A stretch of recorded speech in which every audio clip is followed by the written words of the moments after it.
দীর্ঘদিন ধরে এক নাবালিকাকে জোরপূর্বক শারীরিক নির্যাতন এবং মেডিকেল পরীক্ষায় উঠে এলো সেই নাবালিকা ৪ মাসের অন্তঃসত্ত্বা। এমনই অমানবিক চিত্র ধরা পড়েছে বীরভূমের নানুরে। ধর্ষণের অভিযোগে এক প্রতিবেশী রজত সরকার নামক ২৫ বছরের এক যুবককে আটক করেছে পুলিশ।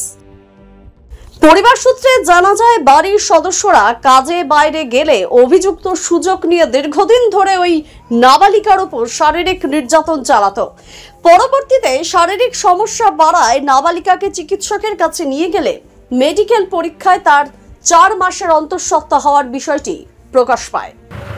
আমার লাডমির সঙ্গে অন্যায় হয়েছে, সেই জন্য আমরা পুলিশ কেস করেছিলাম। সে আসামিকে এখন তুলতে পারি নাই। আমরা চাই তার উপযুক্ত শাস্তি হোক। আমার নাতনি যে সম্মানহানি করেছে সেই ছেলের উপযুক্ত শাস্তি করুক। কেন এরকম বাচ্চা মেয়েকে এরকম নষ্ট করেছে, তার জন্য শাস্তি হয়। আমি বলছি শাস্তি দিন আপনারা। রজত বিশ্বাস, রজত সরকার। ও কি করে আমি জানি না, আমি চিনিও না। আমার বাড়ি পুলিশ কি অ্যারেস্ট করেছে এখন পর্যন্ত? না, করেনি। কতদিন ধরে এই ঘটনা ঘটেছে? এই ঘটনা ৩-৪ মাস হলো বলে।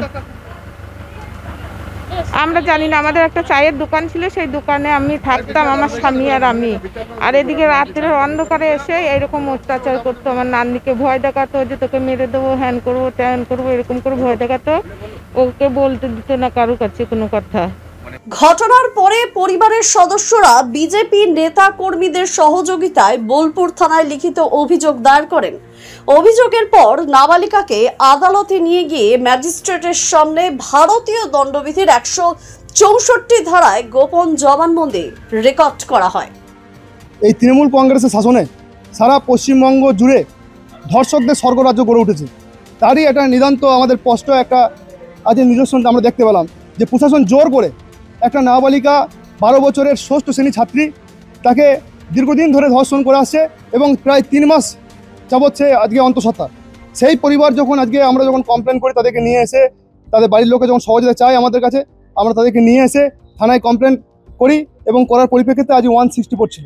তো পুলিশ প্রশাসন তাদেরকে কোনোরূপভাবে যাতে স্টেটমেন্ট না দিতে পারে, সেই জোর জবরদস্তি করে পুলিশ প্রশাসন তুলে নিয়ে চলে গেল।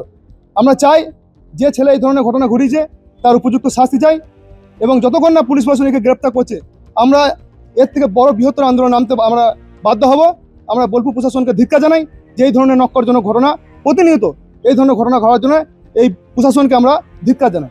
পুলিশ জানিয়েছে, অভিযুক্ত রজত সরকারকে হেফাজতে নিয়ে জিজ্ঞাসাবাদ করা হচ্ছে এবং ঘটনার তদন্ত এগিয়ে চলেছে। নাবালিকাকে আপাতত মেডিকেল পর্যবেক্ষণে রাখা হয়েছে। বোলপুর থেকে বিশাল দাসের রিপোর্ট, দ্য সহজ পাঠ।